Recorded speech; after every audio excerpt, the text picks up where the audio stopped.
ஒரு ஐஏஎஸ் ஒரு ஐபிஎஸ் அதிகாரி என்றால் ஒரு கார் அவருக்கு நிச்சயமாக உண்டு அலுவலக பணிக்கு.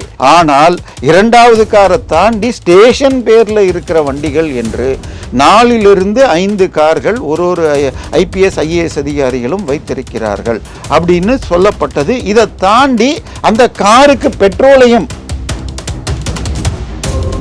ஒரு மூத்த ஊடகம் உங்களுக்கு 15,000 கார்கள் இப்படி ஓடுதுன்றாங்க. எனக்கு தெரிஞ்சு ஐஏஎஸ் ஐபிஎஸ் அதிகாரிகள் 400-420 தான் வருது. ஒருவர் 3-4 காருன்னு வச்சிருந்தால் கூட 1200 தான் கணக்கில் வருது. பட் அவர்கள் கொடுக்கும் இன்னொரு கணக்கு, இவர்கள் 25 கோடி ரூபாய் வருஷத்துக்கு பெட்ரோல் அண்ட் அதர் எக்ஸ்பென்ஸ் இதில் கணக்கிலையும் காட்டி எடுக்கிறார்கள் அப்படிங்கிறாங்க. ஸோ ஐஏஎஸ் ஐபிஎஸ் அதிகாரிகள் கிட்டத்தட்ட பலர் 200-500 கோடி ரூபாய்க்கு சொத்து சேர்த்திருக்கிறார்கள் என்று வருது. விஜய் எடுத்திருக்கிற இந்த நடவடிக்கை மிக மிக தெளிவானது. ஸோ இதை சரியாக இம்ப்ளிமெண்ட் பண்ணால் ஒரு மாற்றம் என்ன வரும். ஏன்னா இன்றைக்கி சமீபத்தில் என் நண்பர்களே தாசில்தார் அலுவலகத்துக்கோ ரிஜிஸ்டர் ஆஃபீஸ்க்கோ போனால் முன்னாடியெல்லாம் டிமாண்ட் பண்ணி வாங்கினாங்க. இப்போ கொடுத்தா வேண்டான்னு சொல்லிவிட்டு அப்புறம் வாங்கிக்கிறாங்க. பட் எவ்வளோ கொடுத்தாலும் முன்னாடியெல்லாம் தெளிவாக 20-25 கேட்டத்தில் இன்றைக்கி 5,000-5,000 ரூபா கொடுத்தா கூட பட்டா மாற்றத்துக்கோ இதுக்கோ கொடுக்குறாங்க. இதுவும் போகணும்.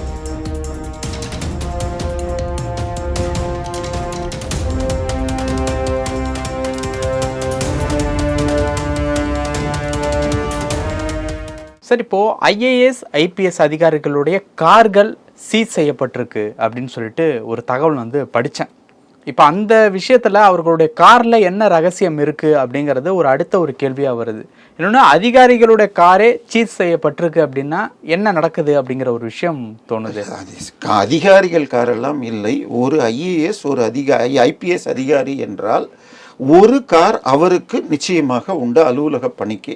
இன்னும் சில நேரங்களில் இரண்டாவது கார் உண்டு, அது அவருடைய குடும்பத்திற்குன்னு. பட் இதுவே சட்டத்தில் இருக்கான்னு தெரியாது. ஆனால் வீட்டு வேலை செய்யறதுக்குன்னு 12,000 18,000 ஒரு வேலையாளுக்குன்னு இவங்களுக்கு சம்பளம் உண்டு. ஒரு கேடருக்கு மேலே போயிட்டாங்கன்னா போயிட்டா 12,000 18,000 ரூபாய்க்கு நான் ஒரு வேலையாளை வைத்துள்ளேன் அப்படின்னு அதை வாங்கிக்கிறாங்க. ஆனால் இரண்டாவது காரை தாண்டி ஸ்டேஷன் பேரில் இருக்கிற வண்டிகள் என்று 4-5 கார்கள் ஒரு ஐபிஎஸ் ஐஏஎஸ் அதிகாரிகளும் வைத்திருக்கிறார்கள் அப்படின்னு சொல்லப்பட்டது. இதை தாண்டி அந்த காருக்கு பெட்ரோலையும் ஓடாத காருக்கு பெட்ரோலையும் 2 கார் வரைக்கும் ஓடலாம், 3 நாளெல்லாம் ஓட முடியாது. அதுக்கு பெட்ரோலையும் அந்த ஸ்டேஷன் பேர்லையோ அல்ல வேறு எந்த டிபார்ட்மெண்ட் பேர்லையோ இருந்தால் அதையும் வாங்கிக்கிறாங்க அப்படின்றாங்க. ஒரு மூத்த ஊடகம் உங்களுக்கு 15,000 கார்கள் இப்படி ஓடுதுன்றாங்க. எனக்கு தெரிஞ்சு ஐஏஎஸ் ஐபிஎஸ் அதிகாரிகள் 400-420 தான் வருது. ஒருவர் 3-4 காருன்னு வச்சிருந்தால் கூட 1200 தான் கணக்கில் வருது. பட் அதை தவிர அடுத்த ஜிஎம் லெவலில் இருக்கிறது ஐஏஎஸ் இல்லாமல் இருக்கிற மூத்த செக்ரட்டரிகளுக்கும் அது இருக்கலாம். அப்படின்னா அதிகபட்சம் 1000 அதிகாரி வச்சுக்கிட்டா கூட 3,000 இருந்தால் ஒன் இண்டியா சொல்கிற 15,000 கார் வராது. பட் அவர்கள் கொடுக்கும் இன்னொரு கணக்கு, இவர்கள் 25 கோடி ரூபாய் வருஷத்துக்கு பெட்ரோல் அண்ட் அதர் எக்ஸ்பென்ஸ் இதில் கணக்கிலையும் காட்டி எடுக்கிறார்கள் அப்படிங்கிறாங்க. ஸோ இப்போ இன்னைக்கு நம்ம வாழ்கிற காலத்தில் உங்கள் மொபைல் டவரு அதே மாதிரி காரில் இருக்கிற ஜிபிஆர்எஸை எடுத்தாலே உங்களுக்கு தெளிவாக அது எங்கே ஓடிச்சு எங்கே இருக்குன்னு தெரிஞ்சிடும். உதாரணமாக டைசான்னு சொல்லி வலசரவாக்கத்திலும் அதே மாதிரி இதில் நெற்குன்றத்திலும் உங்களுக்கு ஐஏஎஸ் ஐபிஎஸ் அதிகாரிகளுடைய குவார்ட்டர்ஸ் இருக்குது. 70-80% அங்கே அவங்க தான் இருக்காங்க. சில வீடுகளில் சில பத்திரிகையாளர் இருக்காங்க. நம்ம அமைச்சர் ராஜ்மோகனுடைய வீடு கூட வலசரவாக்கம் டைசால தான் இருந்தது. இப்போ மூத்த ஊடகவியலாளர் வாராகியும் அங்கே தான் வாடகைக்கு இருந்தார். ஸோ அங்கே எத்தனை டவர் இருக்குன்னு கண்டுபிடிச்சாலே இதை கண்டுபிடிச்சிடலாம். சரி, அங்கே இருக்கிறது 50, 60 இல்லை 80 அதிகாரிகள்னு வச்சுக்கிட்டால் அங்கே எப்படி அவ்வளோ 400 வீக்கில் அங்கே இருக்க முடியும். ஸோ இது மாதிரி எளிதாக கண்டுபிடிக்கலாம். இதை தவிர போலீஸ் அதிகாரிகள் வீட்டில் இது இப்போ ஆர்டர்லிங்கிற ஒரு முறை கிட்டத்தட்ட தமிழ்நாட்டில் 87,000 போலீஸில் 12,000 போலீஸு ஆர்டர்லிக்களாக அவங்க வீட்டில் வேலை செஞ்சிட்ருப்பாங்க. ஸோ இது எல்லாமே அவங்க ட்ரைனிங் எடுத்து குதிரை நீங்கள் இவர் கமலஹாசன் நடித்தது ஒரு போலீஸ் படத்தில் உட்காந்து எப்படியெல்லாம் ட்ரைனிங் பண்ணி ஐடிலன்னு ஒரு செலக்ட் ஆக மாட்டார்னு வரும். ஸோ ஒரு போலீஸ் ஆகணும்னா அவங்க பாடி ஸ்ட்ரென்த்துலேருந்து குதிரை ஏற்றம் இதெல்லாம் கற்றுக்கிட்டு கடைசியில் வீட்டில் காய்கறி வாங்கிட்டு குழந்தைங்கள கழுவி விட்டுட்டுருக்க வேலையை செஞ்சிட்ருக்காங்க. பட் தாவேகாவுடைய இதில் மேனிஃபெஸ்டோலேயே ஆர்டர்லி ஒழிக்கப்படும் இருக்காங்க. ஆனால் போன ஆட்சியில் டிஜிபி ஹைகோர்ட்டில் கொடுக்குறாரு, ஒரு ஆர்டர்லி கூட பணியாற்றவில்லை. அப்படின்னு. இப்போ இதையெல்லாம் கண்டுபிடிச்சா கண்டிப்பாக ஆக்ஷன் எடுக்கணும். ஏன்னா இதை தாண்டி ஐஏஎஸ் ஐபிஎஸ் மேலே ஆக்ஷன் எடுக்கணும்னு சொன்னால் ஒரு முதல்வருக்கு முழு தைரியம் வரணும்.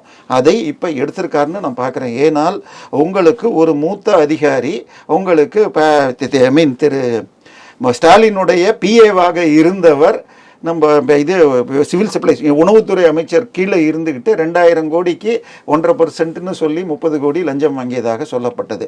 அதே மாதிரி நேற்றைக்கு சத்யபிரகாஷ் சாஹுவை கட்டாய விடுப்பில் அனுப்பியிருக்காங்க.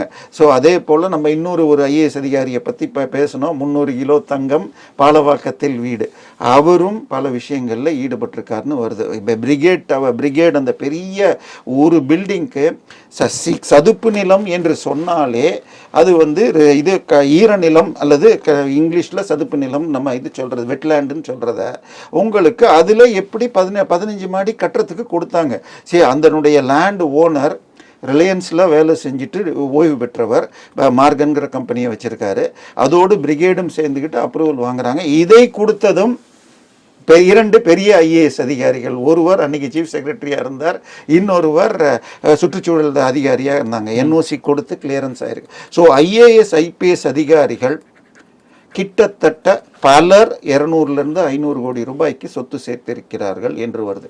அது ஒரு பக்கம்னா திருப்பி அலுவலகம் எவ்வளோ நாளில், கடந்த 5 வருஷம் 6 வருஷத்தில் வச்சுக்கோங்க. அது தவிர தெளிவாக சட்டபூர்வமாக ஐஏஎஸ் அதிகாரி தப்பு பண்ணிட்டான ஆதாரத்தோடு வழக்கு. உதாரணமாக வேலுமணி கேஸில் அது அறப்போர் கொடுத்த வழக்கில் ஒரு ஐஏஎஸ் அதிகாரி பேரில் ஆக்ஷன் எடுக்கணும்னா மேலே இது பர்மிஷன் கொடுக்கணும்.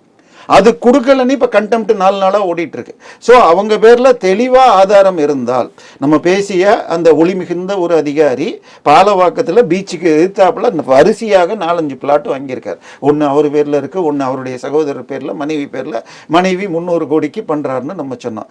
ஸோ இது எல்லாம் இப்படி இருக்கிறப்ப ஒரு பக்கம் லஞ்சம் மூலமாக சம்பாதித்தல், இன்னொரு பக்கம் அரசு பதவியை யூஸ் பண்ணிட்டு 4 கார், ஏற்கனவே அவங்களுக்கு 4 லட்சம் சம்பளம் இருக்கும், அதை தாண்டி அலவன்ஸுகள், அதை தாண்டி அவங்க காரு பெட்ரோலை தாண்டி இன்னும் 4 கார் 5 கார்னா இது எங்கே போகுது? தமிழ்நாட்டில் ஒரு 5000 ரூபா 10,000 ரூபா இருந்தால் ஓட்டிடலான்னு ஊர்லேருந்து வர்ற ஒவ்வொருத்தரும் கஷ்டப்படுறப்ப 5 லட்சம் ரூபா சம்பளம் வாங்குற இவங்க இப்படி செஞ்சுருக்காங்க.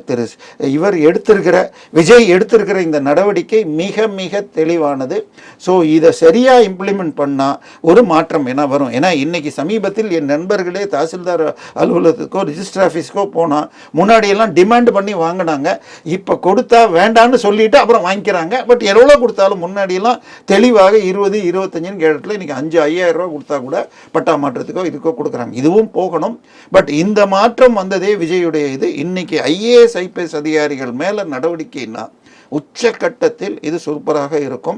ஏன்னா இன்னொன்று நேற்றோ முந்தானேத்திக்கோ தினகரன்லையோ நக்கீரன்லையோ உங்களுக்கு அந்த பழனி 100 கோடி கேஸில் முதலில் அந்த ஜஸ்டிஸ் மணிகண்டன் என்பவர் போய் கைதுக்கு தடை வாங்கினார். இப்போ மற்ற அதிகாரிகிட்ட நீங்கள் போய் சரண்டர் ஆகுங்க, நான் பார்த்துக்கிறேன்னு அந்த ஐஏஎஸ் அதிகாரி சொன்னதாக ஒரு பத்திரிகையிலேயே போடுறாங்கன்னா, அந்த குமரகுருவன் எடுத்துக்கிட்டால் இதில் 2012 சென்னை மெட்ரோ அன்றைக்கி ஃபஸ்ட்டு ஃபேஸில் கிண்டி இது வந்தப்போ ஒரு கோயிலுக்கு சொந்தமாக 40 கோடி நிலத்தை கேஷ்னா செக்காக அந்த கோயிலுக்கு கொடுக்குறாங்க. அந்த பணம் உறுத்த அந்த கோயில் ட்ரஸ்டியாக தன் மாமனாரை போட்டார். மாமனார் இறந்த பிறன் தன்னுடைய மாமியாரை போட்டார்னு இப்போ செய்தி வரும். ஸோ ஐஏஎஸ் அதிகாரிகள் இப்படி செயல்படுகிறார்கள் என்பதை நடவடிக்கை எடுக்க முதல் ஸ்டெப்பு இதுன்னு நான் பார்க்குறேன். ஸோ இது நல்ல விஷயம். இதை பெரும்பாலும் நான் சொன்னது படித்தது இல்லை தகவல்கள். இதில் சிலவற்றை நான் செக்கும் பண்ணியிருக்கேன், மீதியை நீங்களும் செக் பண்ணிக்கலாம்.